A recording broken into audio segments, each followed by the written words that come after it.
Hello friends, आप सबका welcome है मेरे एक नए वीडियो पर। तो थंबनेल देखकर आप सब कंफ्यूज हो गए होंगे कि ये कैसा टॉपिक है। तो सच बताओ, अगर ये टॉपिक मैं आज नहीं छेड़ता तो इस टॉपिक को कोई भी नहीं छेड़ता, और ये नॉलेज से आप और मैं हमेशा वंचित रहते। ये नॉलेज हमसे बहुत दूर चला जाता जो हमें सख्त जरूरत है अपनी लाइफ में। ये वीडियो का मेन मोटो ये है कि मैं आपको आपका ऐसा नॉलेज बताने वाला हूँ जिसको आपने अगर बिना मिस किए, बिना कट किए अच्छे से लास्ट तक देख लिया तो मैं डेफिनेटली बता रहा हूँ your 90% problems are solve just because Shri Krishna ढूंढो। That's a very demanding topic. So आज का वीडियो यही शुरू करते हैं। So let's begin. कृष्ण, जब हम ये यूनिवर्सल गॉड के बारे में बात करते हैं तो हमारे मन में क्या बात आती है? कृष्ण का हमारे अंदर इमेज कैसा बनता है कि बांसुरी बजाते हुए कान्हा और राधा के संग रास रचाते हुए कान्हा। उनका एक हमें प्योर और एक सिंपैथी, एक सिंपल और लव वाला एक फीलिंग्स के भगवान हम अपनी ब्रेन में इमेज एक ला लेते हैं। बट रियलिटी में बताऊं, Krishna not only emotional God, he is a destroyer. आपको पता होगा कि वो विष्णु के एक अवतार थे जो धरती पे आए थे कंस का वध करने के लिए। उन्होंने कंस का ही वध नहीं किया, उन्होंने महाभारत को भी शुरू किया था।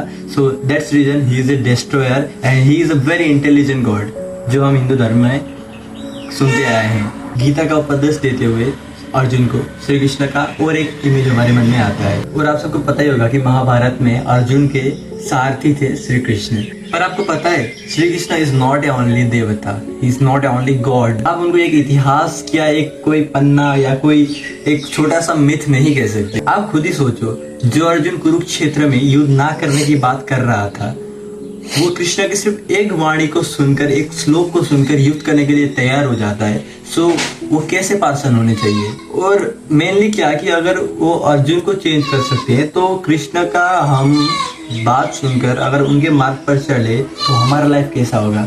एक बार सोच के देखिए। अपने अंदर श्री कृष्ण ढूंढने से पहले ये बात आपको क्लियर होनी चाहिए कि श्री कृष्ण ही क्यों और देवता क्यों नहीं। हमारे हिंदुइज्म में और भी तो बहुत सारे देवता हैं जिनके मार्ग पर हम चल सकते हैं। So why only we choose Shri Krishna? क्यों उनको ही ढूंढने की तमन्ना हमें करनी चाहिए और वही क्यों इम्पोर्टेंट है? तो सबसे पहले ये बात को कवर अप करते हैं, why Shri Krishna is important. तो हम कहाँ थे? श्री कृष्ण ही क्यों इम्पोर्टेंट है हमारे लाइफ में? तो इसका जवाब है कृष्णास क्वालिटीज। कृष्ण एक प्रेम के देवता है जो हमें बिना स्वार्थ के प्रेम में चलने के आदेश देते हैं। वो हमें बिना किसी झंझट के प्रेम के मार्ग में चलना सिखाते हैं। वो एक बुद्धि के देवता है, he is the author of the brain. वो हमें सिखाता है कि कब हमें भावनाओं से चलनी चाहिए और कब हमें अपनी मन की सुननी चाहिए, कब हमें अपनी बुद्धि का प्रयोग करना चाहिए और कब हमें एक मन का प्रयोग करके किसी बात का सोल्यूशन निकालना चाहिए। सिचुएशन में कैसे कंट्रोल में रहना चाहिए, सिचुएशन को कैसे टेक ओवर करना चाहिए, मुश्किल सिचुएशन में भी कैसे काम रहे, ये सब नॉलेज श्री कृष्ण ही सिखाते हैं।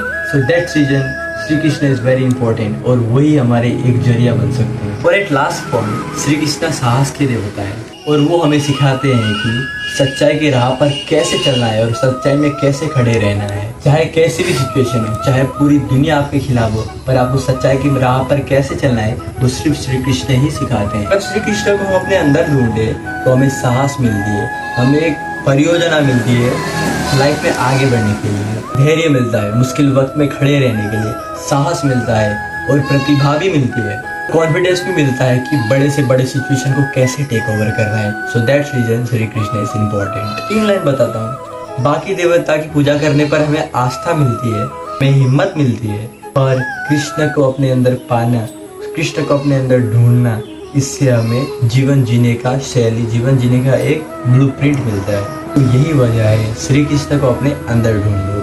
श्री कृष्ण को अपने अंदर ढूंढो मतलब खुद को अपने अंदर से जानो। अभी तक आपने यहाँ तक अपनी ये वीडियो को देख लिया है तो प्लीज एक लाइक कर दीजिए और सब्सक्राइब करना भी ना भूले।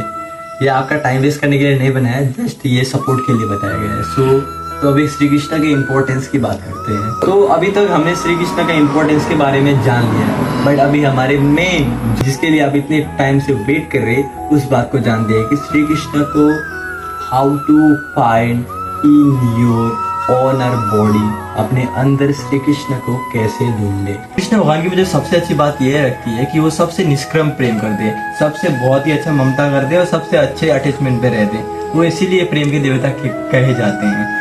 वो राधा से प्रेम करते थे, अपने मित्रों से प्रेम करते थे, इनफैक्ट भक्तों से भी प्रेम करते हैं। पर आपको पता है वो उस प्रेम के बदले में कुछ नहीं लेते, मतलब उन्हें कोई नहीं चाहिए उसका भार, वो जस्ट प्रेम करते हैं सबसे, किसी से कुछ नहीं लेते वो प्रेम के बदले। और सबसे इम्पोर्टेंट, लेकिन अगर इसी बात को मनुष्य पे इम्प्लीमेंट करे तो मनुष्य क्या करते हैं आप सबको पता ही होगा।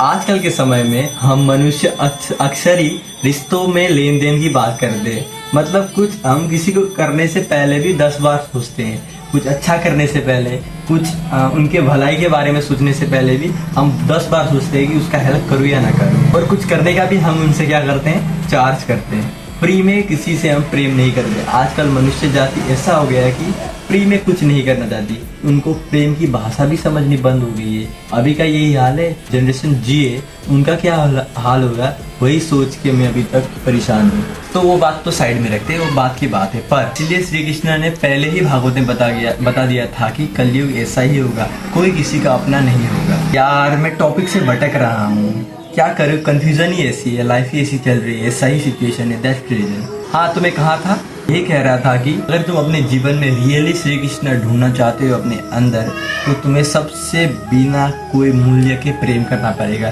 चाहे जीव जंतु, प्राणी, पक्षी, हर चीज हो, तुम्हें उन्हें बिना निष्कर्म, बिना किसी चार्ज, बिना किसी निर्लज्ज भाव से प्रेम करना पड़ेगा। तभी तुम अपनी जिंदगी में श्री कृष्ण ढूंढ सकते हो। ये श्री कृष्ण ने खुद कहा है, जो इंसान हर व्यक्ति, हर वस्तु से प्रेम करेगा, उसके अंदर मैं हमेशा उपस्थित रहूंगा। So that's reason first of all the first lesson is, सबसे निष्कर्म प्रेम करना सीखो।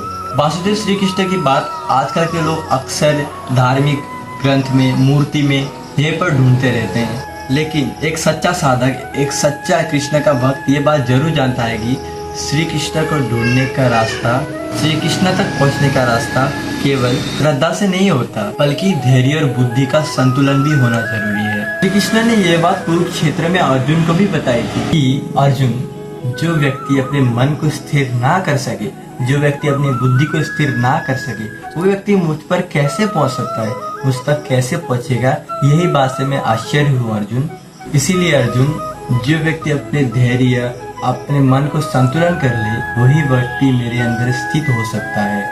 तूफानों में भी जो अपने भीतर शांति बनाए रखता है, वही मेरे मार्ग में चल सकता है। हे पार्थ, धैर्य से प्रतीक्षा कर, बुद्धि से दिशा चुन, और हाँ, अपने चित्त को डगमगाने मत देना। और हाँ, जब तेरे अंदर के भीतर के लहर शांत हो जाए, तब तू मुझे इस पृथ्वी में, इस बाहर दुनिया में नहीं, तू मुझे अपने अंदर पाएगा। So this is the second rule कि अपने जिंदगी में कृष्ण को कैसे ढूंढे। So let's move on to the next. Gita का मुझे सबसे ब्रेन टचिंग बात ये लगता है कि गीता कहती है कि कर्म करो, फल की चिंता मत करो। कृष्ण यहाँ पर ये नहीं कह रहे कि परिश्रम मायने नहीं रखता, बल्कि वो तो ये कहते हैं कि परिश्रम का चिंता मनुष्य को काम के प्रति जो इंटरेस्ट है उसमें वीक कर देता है, और दैट्स रीजन वो काम को अच्छी तरीके से नहीं कर पाता है। अगर आपको इस बात में कंफ्यूजन हो रही है तो इसका मैं एक एग्जांपल देता हूँ। एग्जांपल ये है कि सोचो तुम एक कंटेंट क्रिएटर हो और तुम एक वीडियो बनाते हो, कंटेंट में फोकस करते हो, और तुम हर दिन वीडियो बना रहे हो, डिसिप्लिन के साथ बना रहे हो। एक दिन तुम्हारे अंदर एक थॉट आ जाता है कि यार मैं तो वीडियो बना रहा हूँ, बट अगर 1 साल 2 साल में भी मैं ग्रो नहीं किया तो, इतना चैनल बनाया, चैनल अगर मोनेटाइज नहीं हुआ तो, डेड हो गया तो मेरा क्या होगा।